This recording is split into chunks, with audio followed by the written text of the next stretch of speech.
Bien, entonces el capítulo 7 se titula Consumidores, Productores y Eficiencia de los Mercados.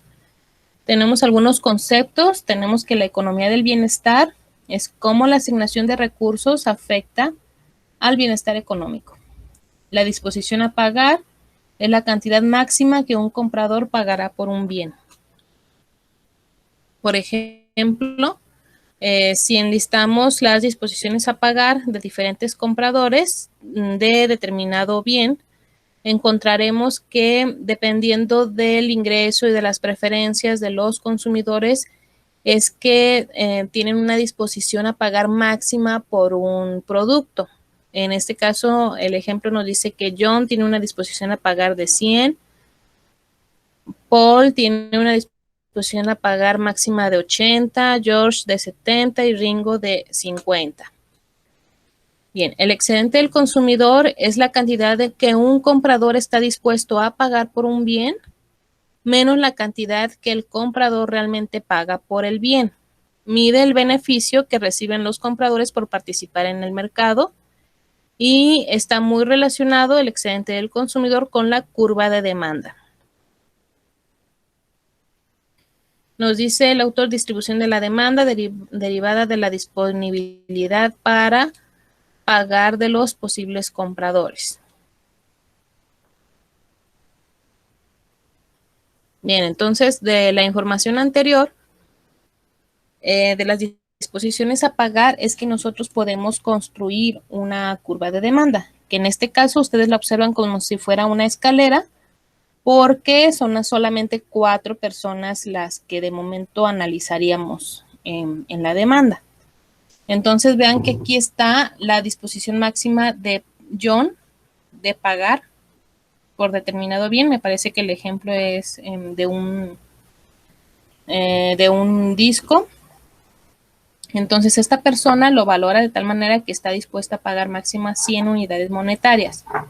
La disposición a pagar de Paul dijimos que era máximo de 80, de George de 70 y de Ringo de 50. Entonces vemos aquí cómo se va formando una relación negativa entre el precio y la cantidad si nosotros ordenamos las disposiciones a pagar de mayor a menor.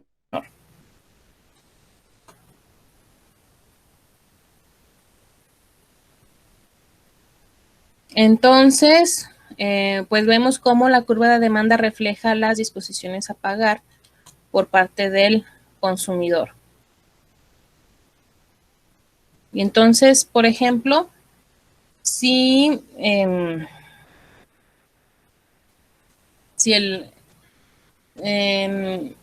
solamente hay un disco y lo vendieran en 80 unidades monetarias, entonces lo consumiría John, y si paga John 80 unidades monetarias por el disco, como su disposición a pagar es de 100, entonces vean que tiene un excedente del consumidor de 20, que si recordamos cuál es el concepto de excedente del consumidor, decíamos que es la diferencia entre la disposición a pagar y lo que el mercado le ofrece el producto. Es decir, en el mercado pudo encontrar este producto en 80 unidades monetarias. Entonces, la diferencia entre su disposición a pagar y lo que le ofrece el mercado, que es 80, entonces tiene un excedente del consumidor de 20.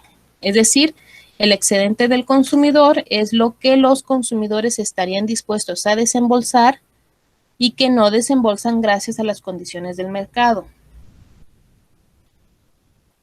Entonces, por ejemplo, si hubiera un segundo disco y se vendiera a 70 unidades monetarias, lo consumirían 2 personas, John, que su excedente del consumidor es de 100, y Paul, que su excedente del consumidor máximo es de 80, y entonces sería la suma, el excedente del consumidor sería la suma de los excedentes de John y de Paul.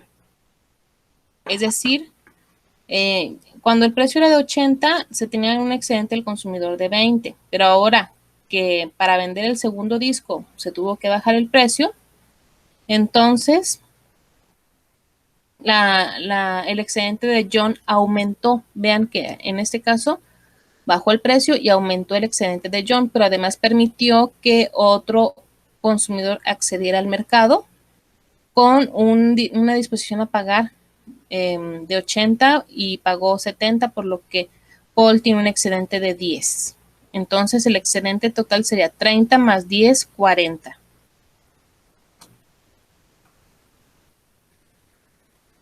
Ahora, si tenemos muchos consumidores y ordenamos las disposiciones a pagar, entonces tiende a verse como una curva de demanda como ya ustedes la conocen.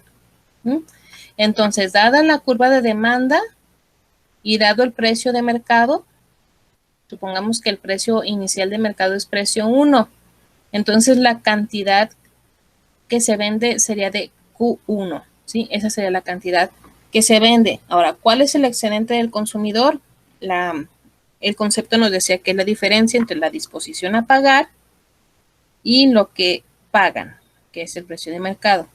Entonces, el excedente del consumidor, pues es toda esta área ABC, ¿sí? El triángulo ABC sería el excedente del consumidor y en términos económicos, intuitivos, pues ya vimos qué significa. Significa pues que los consumidores que participan en el mercado pagan un precio menor a lo que están dispuestos ellos a pagar, ¿sí? Entonces vean que por acá también sigue la demanda, entonces habrá otros consumidores que su disposición a pagar es menor al precio de mercado, por lo que no compran y no participan del mercado. Ahora, ¿qué pasa si baja el precio? ¿Qué pasa con el excedente del consumidor al bajar el precio? Al bajar el precio, vean que los que ya participaban en el mercado, cada una de estas personas tiene un excedente mayor al bajar el precio del mercado, que es una de las preguntas de su actividad, ¿verdad? Tienen ustedes que explicar cuando baja el precio de mercado, qué pasa con el excedente del consumidor y qué pasa con el excedente del productor, que enseguida vamos a ver. Entonces, esto es parte de la respuesta.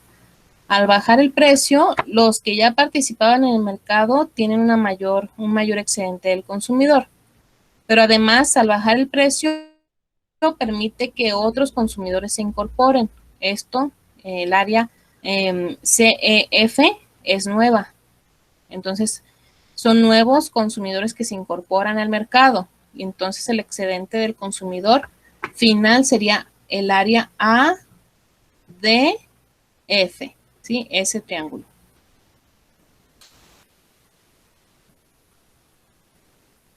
Entonces, pues un precio menor aumenta el excedente del consumidor.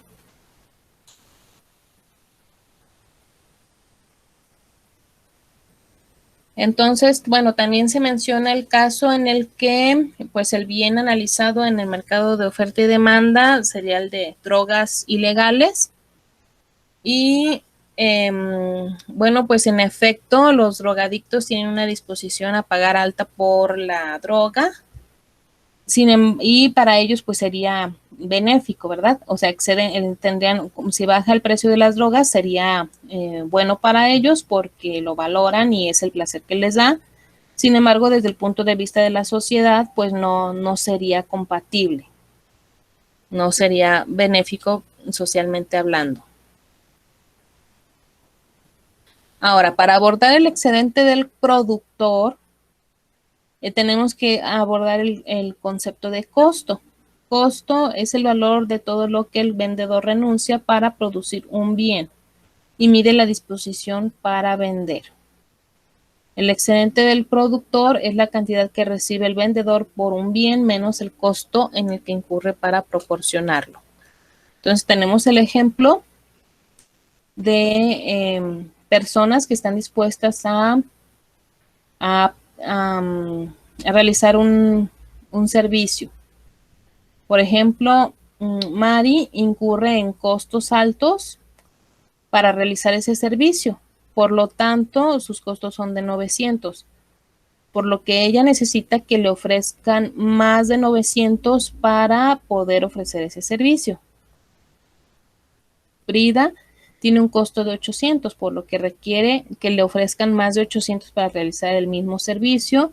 Georgia 600 y Granma es la persona que incurre en menos costos, por lo que con que le ofrezcan más de 500, ofrece el servicio.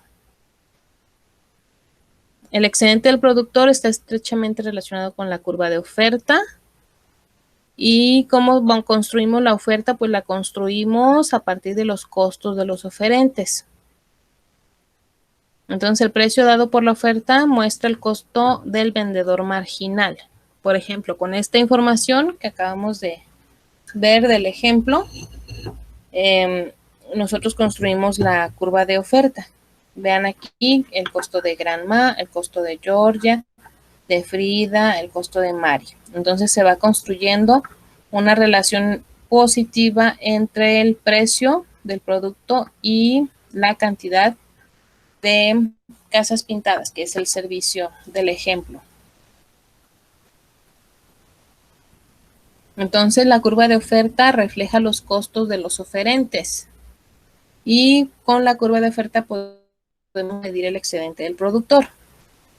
El excedente del productor en un mercado es el área debajo del precio y por arriba de la curva de oferta, es decir, la diferencia entre el ingreso por unidad menos el costo total por unidad, costo marginal en este caso. ¿Sí? Entonces, por ejemplo, si se pagan 600 unidades monetarias por el servicio, hay una sola persona que está dispuesta a pagar, que es Granma, y esta persona tiene un excedente del productor de 100, porque ella con que le ofrecieran poco más de 500, cualquier cantidad por arriba de 500, está dispuesta a pagar, a ofrecer, perdón, este servicio. Ahora, si el precio fuera de 800, 2 personas estarían dispuestas a ofrecer el servicio.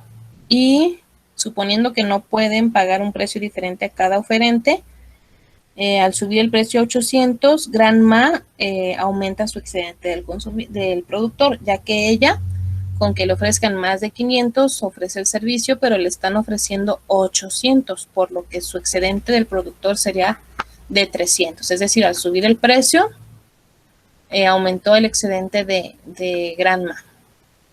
Y además se incorporó un nuevo oferente, que su disposición a pagar es de, su disposición a ofrecer el servicio es de 600 o más, recibe 800, entonces su excedente es de 200, por lo que el excedente del productor total a un precio de 800 sería 300 más 200, 500. Entonces, un precio mayor incrementa el excedente del productor. Aumenta el excedente del productor.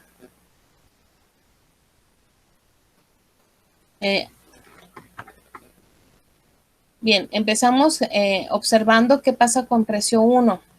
A un precio 1 se recibe este precio, este sería el ingreso por cada unidad vendida y la curva de oferta representa los costos, por lo que el área de este triángulo sería el excedente del productor. Ahora, al subir el precio, de precio 1 a precio 2, cada uno de estos productores que ya estaban en el mercado reciben un ingreso mayor, por lo que su excedente es mayor. Pero además, ese precio mayor permite que otros oferentes se incorporen al mercado. Entonces, se suma tanto el excedente mayor para cada uno de los que ya participaban como el excedente nuevo.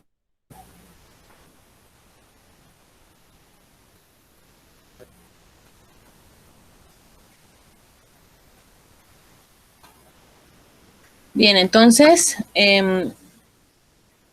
para medir el bienestar económico, nos interesa maximizar tanto el excedente del consumidor como del productor. Por eso es que aquí nosotros vemos que el excedente total, pues es el excedente del consumidor como el excedente del productor, ya que ambos, pues son parte de la sociedad y tanto el excedente del consumidor como del productor reflejan bienestar económico.